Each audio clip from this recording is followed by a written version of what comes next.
Let's start with this Seahawks game, guys, against the Giants. Seattle, not quite the same mojo they had to start the season when Russell Wilson was getting all that MVP talk. But he did try to make something happen early after that happened, right? It's really good when your defense can give you some points on the board. They were down 3-0. Excuse me, they were up 3-0. They didn't get a touchdown, but it's a 5-0 lead at the break. Sounds like more of a baseball score than a football score, but nonetheless, Alfred Morris. Remember him? Yeah. Giants convert the two-point conversion, so now New York leads at 8-5. Later in the third, Colt McCoy, play action to Morris. First career receiving touchdown for Morris. Giants missed the extra point, so it's 14-5. About 6 minutes to go. Seahawks down 17-5 now. Russ, Chris Carson, right there, gets inside the pylon. So it's now a 17-12 ball game. The Hawks would get it back with a minute to play.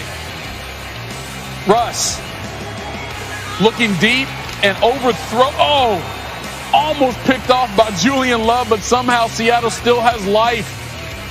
Wilson now under pressure. Gets taken down by Leonard Williams. Huge play there because it sets up this. 4th and 18. Less than 5 to go. I mean, this is it, Russ. Got to get some room to let it go. And there goes the Hail Mary. But it wasn't far enough anyway. There's your ball game. The Giants win it 17-12. More now from Dan Graziano.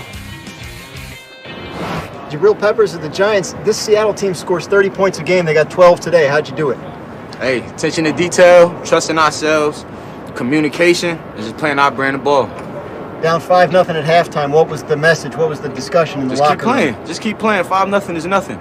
You know, we know it's gonna be a 60-minute fight. It was only 30 minutes at that point. We know if we keep coming out playing our brand of football, good things happen for us. And obviously on the offense, you guys got things going in the run game in the second half. You were expecting that? Absolutely. You know, we practice hard, man. The O-line does a great job. The running backs run hard. If you keep pressing the issue, man, and you stay disciplined, you stay true to what you do, good things happen for you. And a DK Metcalf, Tyler Lockett, Russell Wilson, these guys are having superstar years. Yes, sir. What was the key to slowing them down? Just keep them in front of you. They gonna beat you. You know, offenses don't like to dink and dunk down the field. You know, we know they like their chunk plays. They got their star players who can stretch the defense. Keep everything in front of you. Keep your eye discipline and rally to the check downs, the crossing routes. Keep making them snap the ball. 4-game winning streak. You're in first place in your division. What's the key for you guys to keep this going? We don't care about none of that, man. Next week, a new challenge. We're just going to keep stacking. Thanks very much. Yes, sir. Appreciate you. Thank you. All right, new on SportsCenter. Let's hear from the losing side, Pete Carroll.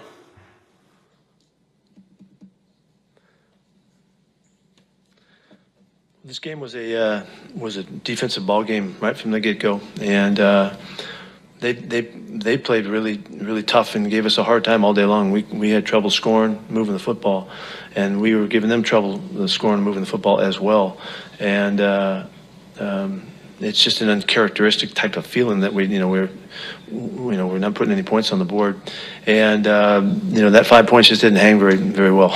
One score and you're out. You're out of the lead, and I was really surprised that we weren't able to slow them down in the third quarter running the football. They ran some basic stuff and they got away from us, and those 2 drives in there, they were able to get enough going where that was the difference in the ball game.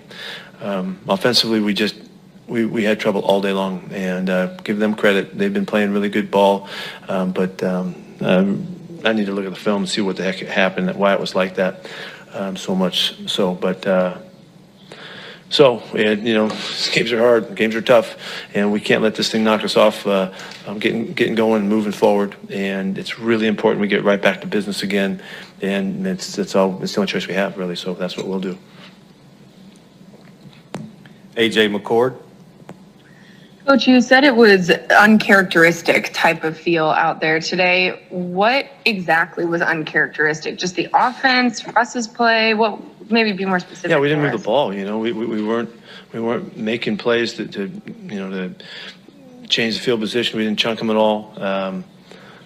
we actually ran the ball pretty well early, but throwing the ball was a struggle. We took some just monster losses in the sacks, that just take you out. The whole drive is just totally challenged from there on. And because they weren't like 6 or 8 yard sacks, they were like 20s. And so unfortunately, all of those situations just kept us from getting any momentum at all, and we never got moving. It just doesn't like that. That's not, none of us have seen us play like that, and so it was very difficult. Michael Sean Dugar. Hey, Pete, how much of the passing game struggles today would you say was on Russ? Well, I mean, he's in the middle of it all. And, there was, I needed to look at the protection and see how long we were hanging on to the ball. It felt like, he was taking a good look down the field, like we weren't immediately rushed. And so we'll see, I need to talk to Russ. I haven't even visited with him at all yet about it. We'll talk about it. All right, Rob and Tim back here with us now. Rob, let me start with you. What exactly went wrong for the Seahawks today? Well, I mean, there's a lot of things that went wrong. First of all, I don't think they showed up. And you could kind of see by the game that they probably didn't have a great week of practice either. When you let up almost 200 yards of rushing on defense trying to stop the run, it's hard to win a football game. So when you look at Seattle, offensively, they're struggling. Defensively, they really couldn't stop them. They could not stop the Giants from moving the ball down the field. You see these receivers volleyballing the ball up in the air. When you have turnovers like this, you look at the stat line, you see Russell Wilson throws an interception. Well, it really wasn't. He didn't really throw the interception to a guy wide open. He hit the guy in his hands, and he volleyballed it up in the air, and it was an interception. So those are plays that when those happen, it's like, man, it just doesn't feel like our day. And you heard Pete Carroll talk about, man, it just didn't seem like us, didn't seem like our team out there. And when you're giving up big plays, giving up sacks, can't stop the run, it's really hard to win. And it just looked like they didn't show up. Yeah, I agree with Rob there. And I think the interesting part of it, Michael, is when you look at, how Seattle plays, it's kind of what Dan Graziano was talking about in the interview, is we're used to seeing them be explosive. And I think the thing the Giants did a good job of is limiting explosive plays. And, just doing that by itself, will give you a chance. And then, what Pete Carroll was talking about in that interview is the negative plays that basically just destroyed drives. And so I think that's the frustrating thing. It's a little bit just surprising and unusual to see Seattle play like that. When we're used to seeing them, with so many explosive and big plays, especially with their receivers. I would also say this, when the game, when Seattle had a chance at the end, we're used to seeing Russell Wilson with kind of some of that magic, that fourth quarter magic of running around and making plays and basically finding a way to win. Well, the Giants did an excellent job of closing the game out, of rushing the passer in that situation, keeping him contained, and oftentimes getting to him. Well, let me give some credit to the Giants here real quickly, because they've won now 4 in a row. And as Dan said earlier, they lead this division, NFC East, which is not exactly saying much. But again, someone's going to win the division. Someone's going to the playoffs. So, Tim, what's your take on this New York squad right now as it relates to potentially winning this division? Yeah, look, I think you're right. I mean, look, no one could have seen it happening like this. I mean, Alfred Morris, having his first receiving touchdown against the Seattle Seahawks in this situation. I mean, it's kind of maybe it's 2020. I don't know. It's kind of a bizarre situation when you look at this division, you look at who's contributing. Look, Colt McCoy just went and beat a good football team, with a bunch of, guys that weren't scheduled to be playing for this team. So, look, I think you have to give them credit for hanging in there, for kind of not flinching in the environment that they're in. Look, do I think they're built to sustain success going forward? No, it doesn't look like that to me. But that doesn't mean we can't give them credit for doing something that's really hard to do, and they did it to Seattle today. Rob, what's your take on New York?